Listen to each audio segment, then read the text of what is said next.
Welcome everyone. আজকে আমি নিয়ে চলে এসেছি মোচার ঘন্ট, তাও আবার চিংড়ি দিয়ে। কিভাবে রান্না করি চলো চটপট দেখাই। অল্প সর্ষে তেলে প্রথমে চিংড়িটা হালকাভাবে ভেজে নিলাম, তারপর ভেজে রাখা চিংড়িটা তুলে রাখলাম। তারপর তাতে প্রয়োজন মতো তেল দিয়ে শুকনো লঙ্কা, জিরে আর তেজপাতা ফোড়ন দিয়ে নিলাম। আলুটা আগে থেকে আমি সেদ্ধ করে রেখেছিলাম। ভালো করে আলুটা অল্প হলুদ আর নুন দিয়ে ভেজে নিলাম। তারপর তাতে আমি দিলাম অল্প জিরে বাটা আর অল্প একটু আদা বাটা। ওদিকে আমি মোচাটাকে ভালো করে 4টে সিটি দিয়ে ভালো করে চটকে নিয়েছিলাম। চটকে নেওয়ার ফলে মোচাটা যখন রান্না হবে তখন বেশ একটু মজো হয় এবং খেতেও ভালো লাগে। তারপর তাতে হলুদ, নুন, লঙ্কার গুঁড়ো দিয়ে দিলাম। তারপর মোচাটাকে ভালো করে একটু ধৈর্য ধরে কষাতে হবে। ভালো করে কষানোর সময় 2টো কাঁচা লঙ্কাও এখানে আমি অ্যাড করেছি, তোমরা চাইলে আর একটু কাঁচা লঙ্কা অ্যাড করতে পারো।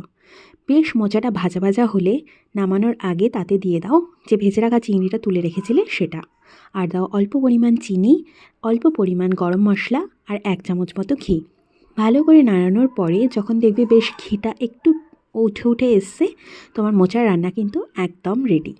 এই রান্নাটা তুমি করলে দেখবে সবাই প্রচুর প্রশংসা করছে, কারণ আমাদের সময় খেতে দারুণ হয়েছিল। মোচাকে ইংলিশে বলে বানানা ফ্লাওয়ার।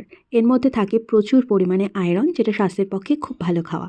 কেমন হলো জানিও কিন্তু। আর ভালো ভালো রেসিপি পেতে চোখ রেখো আমার এই পেজে। টাটা।